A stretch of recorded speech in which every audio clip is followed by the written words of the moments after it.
তুমি কি কখনো অনুভব করেছ তুমি কারো জীবনের সবকিছু ছিলে আর হঠাৎ করেই কোনো কারণ ছাড়াই সে তোমার জীবন থেকে সরে গেছে? তোমার হৃদয় কি সেই নীরবতা অনুভব করেছে? সেই কথাগুলো যেগুলো একসময় গভীরতম ছিল এখন শুধুই একটুখানি স্মৃতি হয়ে গেছে। তুমি কি তাকে ফিরিয়ে আনার চেষ্টা করেছিলে, কিন্তু প্রতিবার মনে হয়েছে তোমার শব্দগুলো যেন হাওয়ায় মিলিয়ে যাচ্ছে আর সে ধীরে ধীরে আরও দূরে সরে যাচ্ছে। তুমি নিজেকে প্রশ্ন করতে থাকো, তাহলে আমার কি কোনো মূল্য ছিল না? আমার অনুভূতিগুলো কি শুধু একতরফা ছিল? যদি তুমি এই যন্ত্রণা অনুভব করো, যদি তুমি ভাবো তোমার রিলেশনের আর কোনো আশা বাকি নেই, তাহলে এই ভিডিওটা তোমার জন্য। কারণ আমি তোমায় সেই সত্যটা বলবো যা জেনে তুমি তোমার হৃদয়কে সত্যিকার অর্থেই শক্ত করে তুলতে পারবে। থেমো না, শেষ পর্যন্ত শোনো, কারণ এই কথাগুলো তোমার কষ্টকে বুঝবে এবং তোমায় সেই শক্তি দেবে যা হয়তো কেউ কখনো দেয়নি। মাঝে মধ্যে মন চায় সবকিছু বলে দিতে, চিৎকার করে কেঁদে ফেলতে, নিজের ভেতরের ঝড়টা পুরো দুনিয়ার সামনে ছড়িয়ে দিতে। কিন্তু ঠিক সেইখানেই, হ্যাঁ একেবারে সেই জায়গায় যেখানে সবকিছু বলে দিতে ইচ্ছে করে, সেইখানে যদি একজন মানুষ চুপ করে থাকে, তাহলেই সে হয়ে ওঠে সত্যিকারের শক্তিশালী। এই গল্পটা আমার, কিন্তু হয়তো তোমারও। আমি হারিয়েছি এমন একজনকে যে ছিল আমার জীবনের অংশ, আমার দিনের শুরু, আমার রাতের ঘুম, আমার শান্তি। সে চলে গেল একদিন, ঠিক যেন ঋতু বদলে যায়। আমি তাকে থামাতে চেয়েছিলাম, চিৎকার করে বলতে চেয়েছিলাম, থেমে যাও, চলে যেও না, কিন্তু আমি কিছু বলিনি। আমি শুধু চুপ থাকাকে বেছে নিয়েছিলাম। আর সেই নীরবতার মাঝেই আমি নিজেকে খুঁজে পেয়েছি। নীরবতার আসল শক্তি কি তখনই বুঝতে পেরেছি। স্টোইসিজম আমাদের শেখায় আমরা আমাদের প্রতিক্রিয়া নিয়ন্ত্রণ করতে পারি, কিন্তু পরিস্থিতি নয়। যখন কেউ আমাদের ছেড়ে চলে যায়, আমরা তাকে ধরে রাখার চেষ্টা করি, কথার মাধ্যমে, চোখের জলের মাধ্যমে। কিন্তু সে কি থেকে যায়? হয়তো না।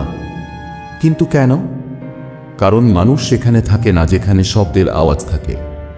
মানুষ সেখানে থাকে যেখানে শান্তি থাকে। শুধু কথায় সম্পর্ক টেকে না, চরিত্রে টেকে। আর চরিত্রের প্রথম লক্ষণ হলো যখন মন চায় সবকিছু বলে দিতে, তখন চুপ করে যাওয়া। যখন সে চলে গেল, আমি ভেঙে পড়িনি। হ্যাঁ, কেঁদেছিলাম আমিও, কখনো রাতে বালিশে মুখ লুকিয়ে, কখনো বৃষ্টিতে ভিজে দাঁড়িয়ে থেকে। কিন্তু কেউ জানতে পারেনি। আমার বন্ধুরা ভাবলো আমি মুভ অন করে গেছি। কিন্তু তুমি জানো আমি মুভ অন করিনি। আমি নিজেকে বাঁচিয়েছি। আমি আমার যন্ত্রণাকে জোরে কাঁদার অনুমতি দিইনি। আমি সেটাকে আমার শক্তি বানিয়ে ফেলেছি। স্টোইক নীরবতা কেবল চুপ থাকা নয়, এটি বুদ্ধিমত্তা। স্টোইক হওয়া মানে এই নয় যে তুমি রোবট। স্টোইক হওয়া মানে হলো তুমি তোমার ভেতরের কষ্ট, ভাঙন, আওয়াজ এসবকে দুনিয়ার ওপরে চাপিয়ে দাও না। যখন তুমি চুপ থাকো, তখন সামনে থাকা মানুষটি দুটো জিনিস অনুভব করে। এক হলো আফসোস, তুমি কিছু বললে না কেন, আর অন্যটা বিস্ময়, তুমি এত শান্তভাবে কিভাবে ভেঙে আছো। এবং এখান থেকেই জন্ম নেয় শক্তি। এবারে জানব নীরবতা থেকে কি পাওয়া যায়। তুমি তোমার আত্মসম্মান রক্ষা করতে পারো। তুমি নিজেকে ভেঙে পড়তে দাও না। তুমি সামনের মানুষটাকে অপরাধবোধের আগুনে ফেলে দিতে পারো, একটাও কথা না বলে। আর যে ফিরে আসে, সে এই নীরবতার কারণেই ফিরে আসে। কারণ শব্দে মানুষ ভুলে যায়, কিন্তু নীরবতায় স্মৃতিগুলো প্রতিধ্বনিত হয়। আমার গল্প, যখন আমি কিছুই বলিনি। সে বলেছিল আমাদের আলাদা হয়ে যাওয়াই ভালো। আমি ভেতর থেকে একেবারে গুঁড়িয়ে গিয়েছিলাম। প্রতিটি হাড়, প্রতিটি শিরা, প্রতিটি নিঃশ্বাস চিৎকার করছিল এবং বলছিল তোর সঙ্গে কথা বলতে চাই। কিন্তু আমি চুপ ছিলাম। আমি শুধু এটুকুই বলেছিলাম, ঠিক আছে, তুমি যেটা ঠিক মনে করো সেটাই করো। আর তারপর আমি ফোন কেটে দিয়েছিলাম। তারপর কি হলো? সে চলে গেল। আমি মাসের পর মাস তাকে সোশ্যাল মিডিয়ায় দেখেছি, তার ছবি, তার গল্পগুলো। কিন্তু আমি কখনো কোনো মেসেজ করিনি, না কোনো ফোন, না কোনো অভিযোগ। আমি নিজেকে বদলাতে শুরু করলাম। রাতগুলোয় পড়তাম, সকালে উঠে দৌড়াতাম, বাবা মায়ের সঙ্গে সময় কাটাতাম। আমি নিজের সঙ্গে কথা বলতাম। আর একদিন আমি সত্যিকারের হাসলাম, মন থেকে। তখন অনেক মাস পর তার মেসেজ এলো এবং সেখানে লেখা ছিল, তুমি এত শান্ত কিভাবে থাকতে পারলে? তুমি কি কখনো আমাকে ভালোবাসোনি? আমি উত্তর দিইনি, কারণ তখন আর উত্তর দেওয়ার প্রয়োজন ছিল না। আমি জানতাম আমার নীরবতাই আমার উত্তর দিয়ে দিয়েছে। এবার জেনে রেখো, কেন চুপ থাকাটাই শক্তি। কারণ যখন তুমি চুপ থাকো তখন তুমি নিজের সঙ্গে সংযুক্ত থাকো। তুমি সামনের মানুষটাকে ভাবার সুযোগ দাও। আর সবচেয়ে জরুরি, তুমি নিজেকে ভেঙে পড়া থেকে বাঁচিয়ে রাখো। স্টোইসিজম শেখায় না যে তোমার কষ্ট হবে না, বরং এটা শেখায় কষ্টের মধ্যেও কিভাবে মর্যাদা নিয়ে দাঁড়িয়ে থাকতে হয়। তুমি কি চুপ থাকতে পারবে?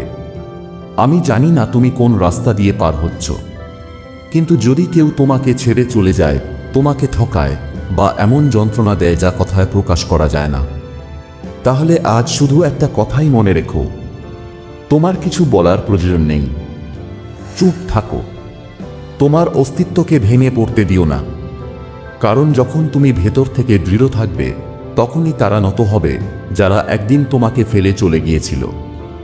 চুপ থাকা কোনো দুর্বলতা নয়, এটা সেই শক্তি যা ঝড়কে নিজের ভেতরে ধরে রাখে, একটুও না দেখিয়ে। পরের বার যখন তোমার হৃদয় সবকিছু বলে দিতে চাইবে, তখন নিজেকে বলো, আমি স্টোইক। আমাকে উত্তর দেওয়ার নয়, নিজেকে সামলানোর প্রয়োজন। কারণ যে নিজেকে হারায় না, তাকে কেউ হারাতে পারে না। এই ভিডিওটি তাদের জন্য তৈরি করা যারা আজ ভেঙে পড়েছে, যাতে তারা জানতে পারে চুপ থাকাও এক রকমের উত্তর, আর সেটা খুব গভীর হয়। কথায় আছে, কেউ যখন যেতে চায় তখন তাকে থামানো বৃথা। আমি সেটাই শিখেছি। তবে এই শেখা সহজ ছিল না। আমি অনুভব করেছি সেই ব্যথা, যখন সেই মানুষটা, যে তোমার স্বপ্নের অংশ ছিল, তোমার হৃদয়ের সবচেয়ে কাছের জায়গায় ছিল, নীরবে দূরে সরে যায়। আগে আমি তাকে থামানোর জন্য ঝাঁপিয়ে পড়তাম, আমার ভয়ের আড়ালে আসার শেষ সুতোটা ধরে রাখতাম। কিন্তু একদিন আমি নিজেকে একটা প্রশ্ন করলাম, আমি কি এতটাই দুর্বল যে কারো চলে যাওয়ায় ভেঙে পড়ব? আমার অস্তিত্ব কি তার ওপর নির্ভরশীল, নাকি আমার সত্যিটা অন্য কোথাও আছে? নিজেকে শক্ত করা সবচেয়ে জরুরি। যখন কেউ চলে যায়, তখন প্রথম কাজ হওয়া উচিত নিজেকে সামলানো। কারণ যতক্ষণ না তুমি নিজের ভেতরে শক্তিশালী হচ্ছ, ততক্ষণ পর্যন্ত তুমি কাউকে বোঝানোর মতো শক্তি সঞ্চয় করতে পারবে না। তোমার প্রতিক্রিয়া নিয়ন্ত্রণ করো। আমি শিখেছি, কেউ যখন ছেড়ে যায়, তখন আমাদের প্রথম প্রতিক্রিয়া হয় রাগ, দুঃখ কিংবা নিজেকেই দোষ দেওয়া। কিন্তু একজন স্টোইক ব্যক্তি এইসব অনুভূতিগুলোকে ঠিক এমনভাবে সামলায় যেমন একজন শিল্পী নিজের শিল্পকর্ম করে তোলে। আমি নিজেকে বলি, তোমার আবেগকে তোমার উপর বর্ষণ হতে দিও না।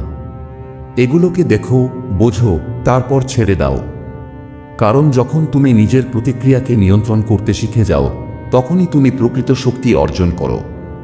তুমি তখন এমন একজন হয়ে ওঠো যাকে দেখে মানুষ বলে, দেখ, সে এত কষ্টের মধ্যেও নিজের মর্যাদা হারায়নি।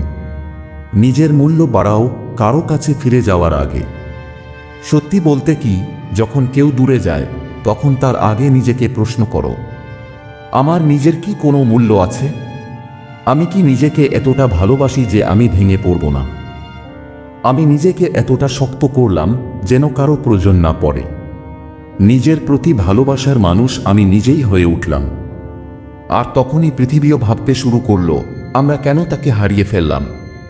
এরপরে আসছি ইন্ট্রোস্পেকশনে, নিজের সঙ্গে একসৎ আলাপ। আমি নিজের ভেতরে তাকাই, হৃদয়ের কাছে প্রশ্ন করি, আমি কি নিজেকে অবহেলা করেছি? আমি কি নিজের কদর করেছি? আমি কি আমার জীবনের নায়ক হতে প্রস্তুত? এই প্রশ্নগুলো আমাদের ভিতরের প্রকৃত শক্তিকে সামনে নিয়ে আসে। এই ইন্ট্রোস্পেকশনই আমাদের বদলে দেয়, আমাদের নিজেকে গড়ে তোলার পথ দেখায়। ভাবো, কি হারিয়েছি, কি পেয়েছি? কারো চলে যাওয়া মানেই সবকিছু শেষ নয়, কিন্তু অনেক সময় আমরা হারিয়ে ফেলি আমাদের শান্তি, আমাদের আনন্দ, আমাদের পরিচয়। আমি শিখেছি, হারানো দরকারি, কিন্তু তার থেকেও বড় কাজ হলো হারানোর পর নিজেকে খুঁজে পাওয়া। নিজেকে এমনভাবে গড়ে তোলো যেন তোমাকে হারানোটা তাদের সবচেয়ে বড় আফসোস হয়ে দাঁড়ায়। তোমার উন্নতি এমন হোক যে তারাও ভাবুক, আমরা কেন তাকে হারিয়ে ফেললাম। তুমি সেই মানুষ হও যাকে হারিয়ে সবাই আফসোস করুক, কিন্তু তুমি নিজেকে এতটা ভালোবাসো যেন কেউ না থাকলেও তুমি ভেঙে না পড়ো। শেষে একজন সত্যিকারের স্টোইক বলবে, যে চলে যেতে চায় তাকে যেতে দাও, কিন্তু যখন সে দেখবে তুমি নিজেকে গড়ে তুলেছ, নিজেকে এমন উচ্চতায় নিয়ে গেছ যেখানে তার অভাব টের পাওয়া যায়, তখন সে ফিরে আসতে পারে। আর যদি নাও আসে তবু কিছু যায় আসে না, কারণ তুমি জানবে তুমি তোমার জীবনের সবচেয়ে বড় সম্পর্কটা পালন করেছ নিজের সঙ্গে। মনে রেখো, আমরা আমাদের মনের চেয়ে বেশি শক্তিশালী নই, কিন্তু আমরা আমাদের চিন্তা ও প্রতিক্রিয়াকে নিয়ন্ত্রণ করতে পারি। আর এটাই প্রকৃত বিজয়। নিজেকে সামলানো, নিজেকে ভালোবাসা এবং পৃথিবীকে এটা অনুভব করানো। তোমরা আমাকে হারিয়ে ভুল করেছ। যদি এই ভিডিও তোমার হৃদয় ছুঁয়ে যায়, যদি মনে হয় এই কথাগুলো তোমার জন্য সত্যি, তাহলে এই ভিডিওতে একটি লাইক দাও। তোমার লাইক আমার জন্য এক টুকরো আশার আলো, যা আমাকে এরকম আরও কিছু নিয়ে আসতে অনুপ্রাণিত করবে।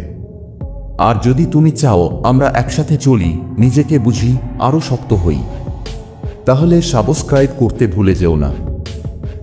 কমেন্টে জানাও তুমি কি অনুভব করো, তোমার গল্প কি, কারণ এখানে আমরা কেউ একটা নই। এই ভিডিও তোমার বন্ধুদের সঙ্গে শেয়ার করো, যাতে তারাও এই শক্তিটুকু পেতে পারে। মনে রেখো, তোমার হৃদয় সবচেয়ে মূল্যবান, আর তাকে বোঝা ও আগলে রাখা তোমার অধিকার। আমি অপেক্ষা করব তোমার সেই সফরের, যেখানে আমরা সবাই মিলে আমাদের কষ্টকে জয় করব। ধন্যবাদ।